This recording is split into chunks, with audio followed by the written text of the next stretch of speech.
الحمد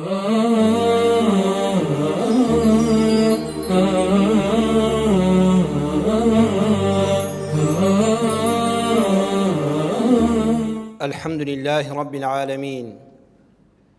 والصلاة والسلام على سيدنا وحبيبنا محمد وعلى آله وأصحابه أجمعين. ئیمانداران و خواناسانی زۆر بەڕێز، لە وتاری ڕابردوودا باسی ئەوەمان کرد هەندێک شت هەیە پێویستە مرۆڤ لە ژیانیدا بە قورسی وەری بگرێ، بە ئاسانی وەری نەگرێ و بەسەریا تێنەپەڕێ، بە پێچەوانەی شتە دنیاییەکانی ڕۆژانەوە کە ئینسان پێویستە ئاسان و سادە بەسەریا تێبپەڕێ و لەسەر شانی خۆی قورسی نەکا. وتاری ئەمڕۆمان باسی یەکێ لەو شتانە دەکەین کە لە ئاینە پیرۆزەکەی ئیسلامدا خوا پێغەمبەری خوا صلی الله علیه وسلم پیان وتوین ئەی ئیماندار ئاگادار بە، ئەمە بە قورسی وەرگرە، نەهێڵی بەسەر تا تێبپەڕێ و ئالوودەبی پێوەی. ئەویش پەیوەستە بە ژیانی یەک بەیەکی ڕۆژانەی ئێمەوە، بریتیە لە حرام خواردن. خوای پەروەردگار لە سوورەتی ئەلمائیدە ئایەتی 42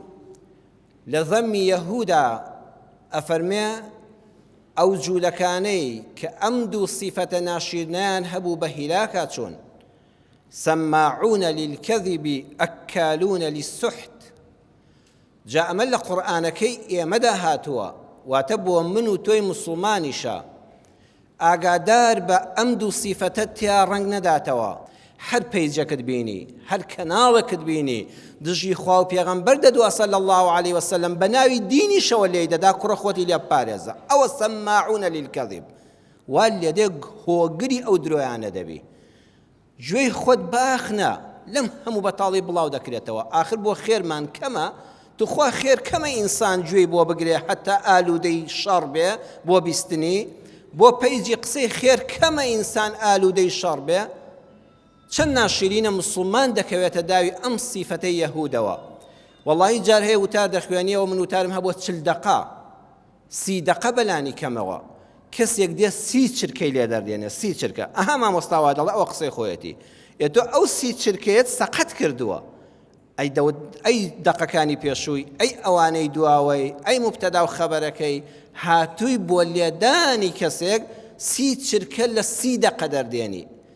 کەسەکە بە حیساب موسڵمانیشە لەوە نێژدیش بکە، بۆیە خوا ئاگادارمان دەکاتەوە. یەکەم سیفەت کە خۆتی لێ پارێزی سەماعون للکەذب، سیغەی موبالەغەی سامعە، گوێیەکانت بپارێزە لەوەی ئالوودەی بیستنی درۆ بێ. وەڵڵاهی ئیعلامیەکان ڕاگەیاندکارەکان لەگەڵ ڕێزمدا بۆیان جاری وایە هەواڵێک هەیە، بنچینەیەکی هەیە هەواڵەکە، بەس بۆ ئەوەی کەناڵەکەی پێدەوڵەمەندکە و بینەر بۆ لای خۆی ڕاکێشێت درۆی پێوە دەنێ، زیادی دەکا، گەورەی دەکا، قەبارەکەی ئەستور دەکا، ئەو تۆزە ڕاستیە دێنێت درۆی لەگەڵ تێکەڵاو دەکا بۆ ئەوەی گوێگرەکانی زۆرکە. خۆتی لێ پارێزە، مێشکی خۆت بەوانەوە ماندوو مەکە. ئەکالون للسحت، صفاتی دووەمیان ئەوەیە ئەکالون، سیغەی مبالەغەی ئاکلە، هەر فوو لە دۆ ناکەن لە حرام خواردنە، ئەوەندەیان حەز لە حرامە، هەر شتێ حرام بێ خوانی لێ ناپارێزن. وردی ئەم قورئانە ئایەتی 42 سوورەتی ئەلمائیدە بەڕێزان بۆ خوانەی فەرموو ئەکالون للحرام. خۆ سحتی شەر بمعنە حرامە، قورئان وشەی سحتی بەکارهێنا. بەڕێزان سحت یعنی توێکڵێک کە لێ دەکرێتەوە. ئەها پەتاتەیەک دێنی توێکڵەکەی لێ دەکەیتەوە، گوێزێک دێنی دەیشکێنی توێکڵەکەی فڕێ دەدەی، بادەمێک توێکڵەکەی فڕێ دەدەی، ئەنجا ناوکەکەی دەخۆی، یعنی ئەو شتەی لێ دەبێتەوە.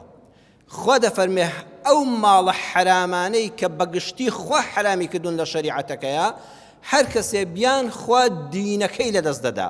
بەخوا چۆن میوەیەک پاچی دەکەی و توێکڵەکەی لێ دەکەیەوە، ئاوە حرام خواردن دین لە ناو دەبا. بۆیە خوای گەورە سوحتی بەکارهێنا. ئیمامی قورتوبی ڕەحمەتی خوا لێ بێ لە تەفسیرەکەیدا لە مجەلەدی 7 لە لاپەڕی 485 دەفەرمێ ئەی سحت للطاعات،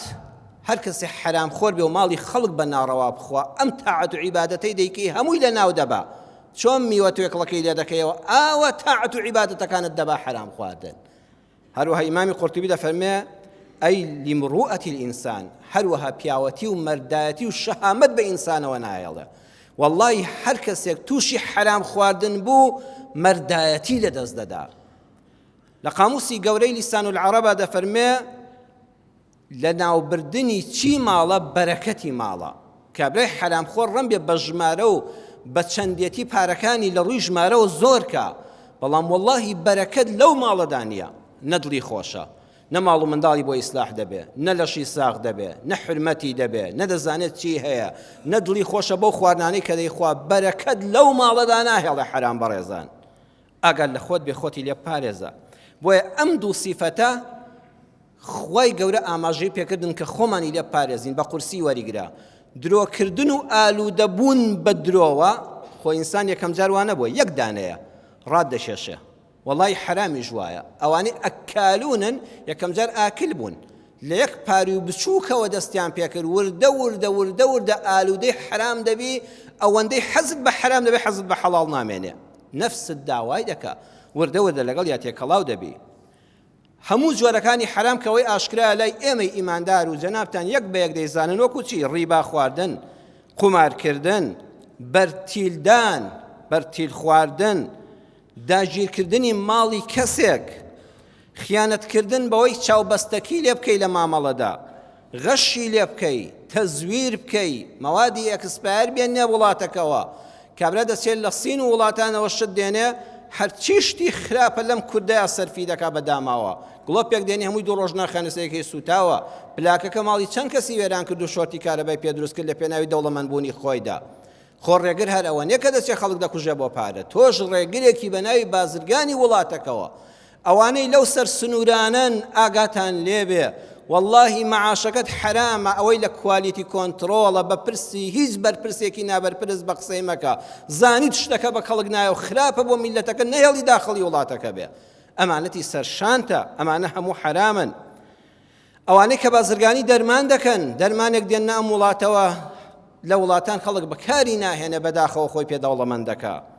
ئەوانەی مامەڵەی جگەرە دەکەن، ئەوانەی مامەڵەی ئەم نێرگە لە بەڵایە دەکەن بۆ سەرم کوردە، ئەوانەی مامەڵەی مادەی هۆشبەر دەکەن،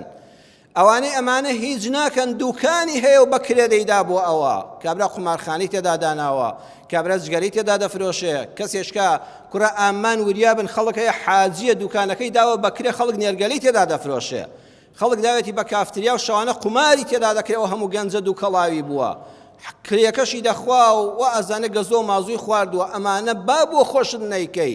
ئەبێ ئاگات لێبێ کە دوکانت هەبوو، کۆگات هەبوو، شوێنت هەبوو، بپرسی ئەو پارەی من وەری دەگرم لە پێناوی چیدایە، کاکە تۆ چی تێدا دەکەی، چ کەسابەتێکی تێدا دەکەی، کەسابەتەکەی تۆ حرام بێ، کرێکەی منیش حرامە. زۆر ئیماندارە وریای ئەمە بن. بە سوێندی بەدرۆ خوای گەورە ئاگای لێتی زیاترم پێداوە، بەخوا ڕاستیش ناکەی دڵ لە ڕووی ئێوە. وەڵی چاوبەستەکیە لێی کابرا ئیماندارە وەکو جەنابتان کە ناوی خوا ها دەڵێت تەواو سوێندی خوارد، تۆ بەو سوێندا ئەو ماڵت داگیر، خوارد لە خۆت عاجز کرد، ماڵەکەشت لە دنیادا حرام بوو. خیانەت لە نیشتیمان، هەر کەسێک پارەیەک پەیداکە بە خیانەت لە نیشتیمانەکەی بێ، پیسترین پارەیە.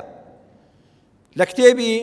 السلام عليك يا صاحبي، کتێبێکی زۆر بەنرخە، نووسەری ناوداری ئەمڕۆی جیهانی ئیسلامی ئەتهەم شەرقاوی نووسیوێتی. لە کتێبی السلام عليك يا صاحبي لە لاپەڕەی 320 ئەم بابەتە هاتووە. ئەڵێ کاتی خۆی جۆلبس کابرایەکی ئەفسەر بوو، پلەدارێک بوو، لیوایەک بوو، سەرپەرشتی هەموو کەتیبەی دەبابە و مدەڕعی سوپای ئەڵمانیای دەکرد. دۆستی هەرە نزیکی هیتلەری سەرۆکی ئەڵمانیا بوو. بەڵام ئەو سیاسیانە زۆر بەیکات ناگەنە لووتکە کە لێک دادەبڕێن. جۆلبزی سەرۆکی هەموو کەتائیبی دەبابە و مدەڕعاتی ئەڵمانیا لەگەڵ سەرۆک هیتلەرە بەینیان تێکچوو. زانی لەوە ئەچێ بیشی کوژە بۆ ڕزگارکردنی گیانی خۆی ئەڵمانیای لە کتوپڕێکا بەجێ هێشت و خۆی گەیاندە لای بەریتانیەکان. ئینگلیزی سیاسەتمەدار پێشوازیەکی زۆر گەرمیان لێ کرد. هەموو بەرپرسانی وڵاتی ئینگلیز چوون بە پیری ئەو لیوە ئەفسەرە پایە بەرزەوە، زۆر ڕێزیان لێگرت، هێنایان باشترین کۆشک و خانوویاندایە، حیمایە و حرەس و سیارە، موچەی مانگانەی تەواو. دوای هەفتەیە کە پشوویدا ئەمجا دەستگای هەواڵگری و مخابەرات چوون بۆ لای فەرموو کاکە جۆلبز، فەرموو با بڕۆین بۆ بەشی مخابەرات و هەندێک پرسیارمان هەیە. پرسیاری ئەویان لێ کرد ژمارەی مدەڕعە و دەبابەکانی سوپای ئەڵمانیا چەندن، لە کوێوە هاتوون،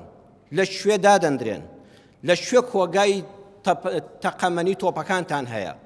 ئەو ئەفسەرانەی کە سەرپەرشتی ئەو دەبا بە شتانە دەکەن ناویان چییە چیان لە هیتلەرەوە نزیکە یعنی پرسیاری زۆر ورد لە بەشی مدەڕعات و دەبابەدا لەکوێدا شاردوتانەوە تۆ بۆ خۆ سەرپەرشتیاری هەموو کەتائب بووی ئەزانی لە چ مەرجەیەکە شوێنەکان شاردراونەوە هەمومان پێ بڵێ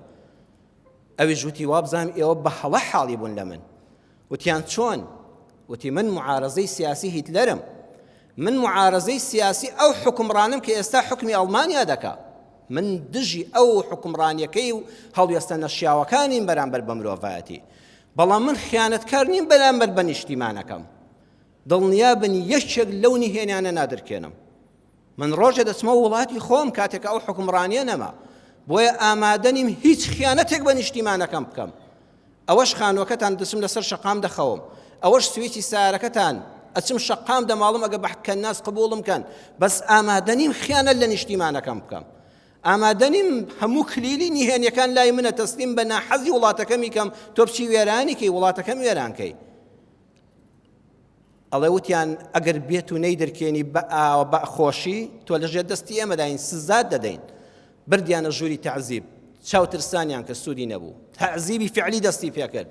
تا لەژێر تەعزیبە ژیانی لەدەستدا یەک گوشەی نەدرکاند وتی بزانن من دژی حکمڕانی وڵاتەکەمم بەڵام دژی وڵاتەکەم و میلەتەکەی خۆم و بنیاتی ئابووری وڵاتەکەم نیم چۆن دێڵم بێگانە بێ وڵاتەکەم وێرانکە دەبابەیە کە بە پارەی میلەتەکەم کردراوە چۆن دێڵم تۆ تێکی بشکێنی شوێنەکەیت پێ بڵێم ئەو ئەفسەرانە دوێنە هاوڵی من بوون هەواڵی من بوون چۆن دێڵم تۆ شوێنەکەیت پێ بڵێم چی قەسفیکەی و لێی دەی مێژووی جاشایەتی لە میلەتی کووردا دوور و درێژە بەداخەوە لای ئێمە ئەوەی کە دەچێتە باوەشی دوژمنەوە لە پێناوی کەمێک پارەدا هەرچی سڕیاتی وڵاتەکەی دەیفرۆشێ ئەزانن پیسترین پارە ئەوەیە تۆ مافی ئەوەت هەیە ڕقل لە کار بەدەستی گەندەڵی وڵاتەکەت بێ مافی ئەوەت هەیە دەنگی ناڕزایت لێ بێ بەس قەت مافی ئەوەت نییە نیشتیمانەکەت بفرۆشی خیانەت بە نیشتیمانەکەت بکەی ئەمانەتی نیشتیمانەکەت تەسلیمی دوژمنکەی لە پێناوی پارەدا ئەوانە پیسترین جۆری پارەن دەبێ ئاگامان لە خۆمان بێ ئەو بازرگانی کە لەگەڵ کەسێکا دەیکەی بەڕێزان ئەگەر بێت و ڕەزامەندی هەردوو لای لەسەر نەبێ حرامە إلا أن تكون تجارة عن تراض منكم لسورة النساء 29 دا خوا دەفەرمێ ئەگەر مامەڵە و کڕین و فرۆشتن کەوتە نێوانتانەوە دەبێ هەردوو لا ڕەزامەند بن واتە کەسەکە شتەکەی ناوێ قسەیەکی کردو کاکە مامەڵێت نایفرۆشید نابێ بە زۆر لە ملی پێچی ئەزانی خەریکە فەقیرە دەقشێتەوە کاکە پەشیمانە وازی لێ بێنە تەواو یان بە زۆر دەڵێ کاکە بەوەندە نایفرۆشم وەڵڵاهی وایە فەقیرە چیلۆیە شل لە دوکاندارێک دەکڕێ ئاگام لێتی ئەو دوکاندارە ئیحراج دەکات لە خوشکان و لە برایە کاکە ماڵی خۆیەتی دەڵێ بەوەندە کەمتر نایدەم دەوازی لێ بێنە بڕۆ لە دوکانێکی تر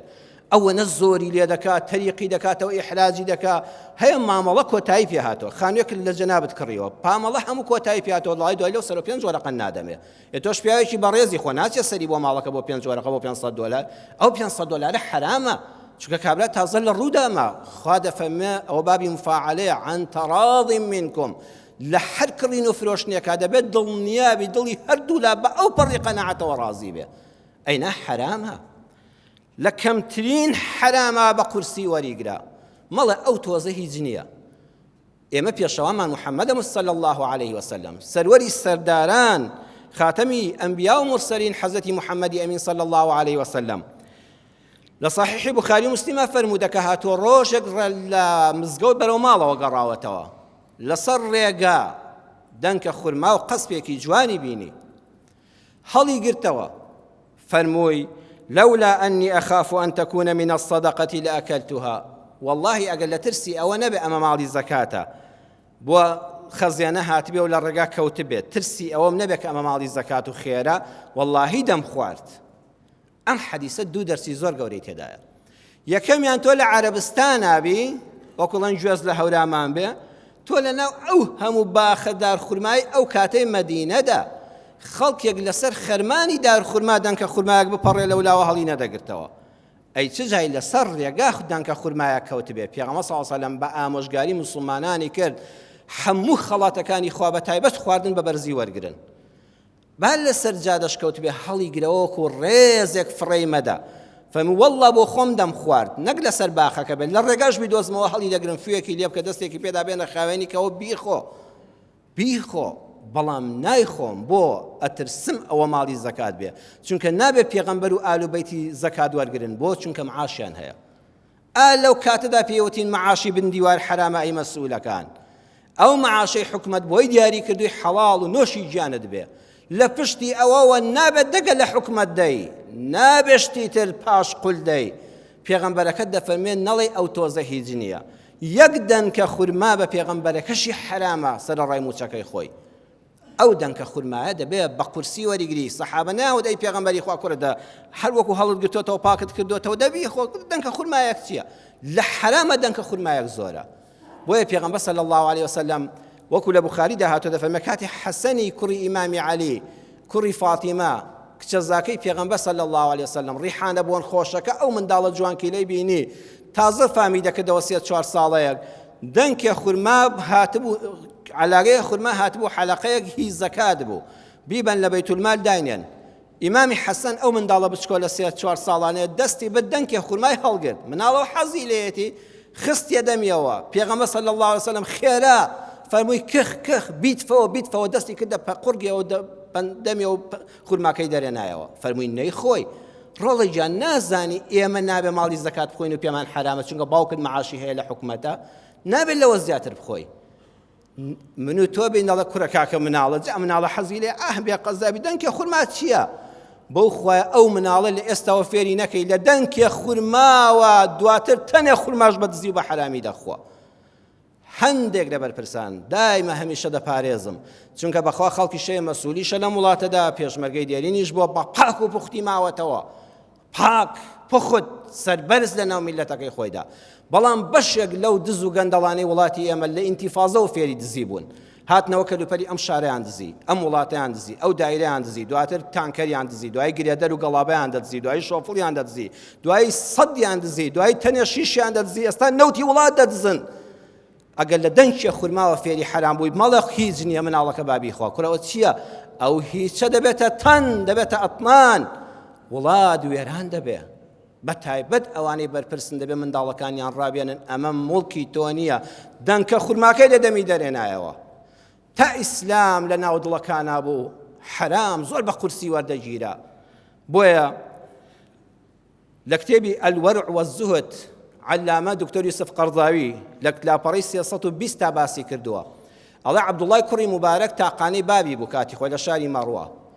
6 خوشکی هەبوو چونکە تاقانە و پاشەبەرە بوو جا لەناو کوردی شاوایە دوای 6 کوڕێکت ببێ کابرا وازانە بەس ئەوەی هەیە ئەوە هەموو شتێکێتی باخێکی گەورەی ناوداری هەبوو زۆر بەنرخ بوو وەڵا هات لەسەر هەمووی بە کوڕەکەی بەخشی وتی ئەوە هەموو بۆ کوڕەکەم خوا دەکات لە دوای ئەو هەموو کچە و هەموو خوشکام کوڕە بووە ماڵ هەر بوو ئەو باشە بەخوا خوشکەکانیش پێیان ناخۆش نەبوو کاکەمان خوا دەکات دەیبێ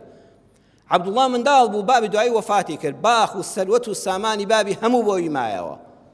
دواتر کە عەبدوڵڵا چوە حوجرەی فەقێهەتی قورئانی خوێند تێکەڵی عولەما و زانایان بوو لە ئیسلامی ڕاستەقینە و قورسی حرام حاڵی بوو ڕۆژە خوشکەکانی دعوەت کرد بۆ ماڵەوە وتی ڕۆڵە گیان خوشکەکەوانم پشت و پەناکانم لە جێی هەموو براو کەسم خوشکە بەڕێزەکانم باوکمان کاری خۆی کارێکی هەڵە و ناشەرعی کردووە لە ڕووی دڵسۆزیەوە بۆ من کردوێتی ئەو باخە گرانبەهایی لەسەر من تاپۆ کردووە پێشکەشی منی کردووە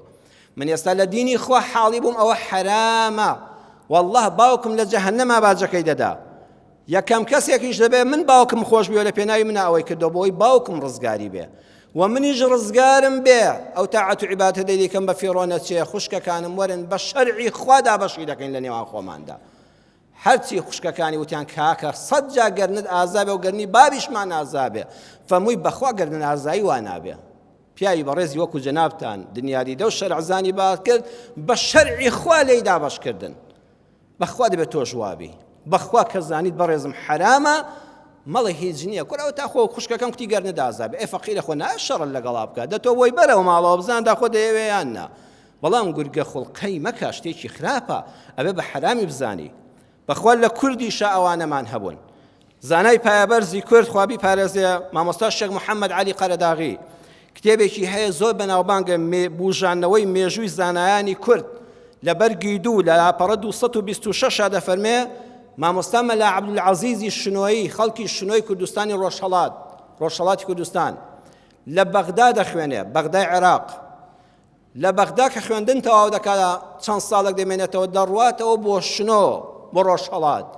دەگاتەوە شاری شنۆ کەلوپەل و جانتاکەی و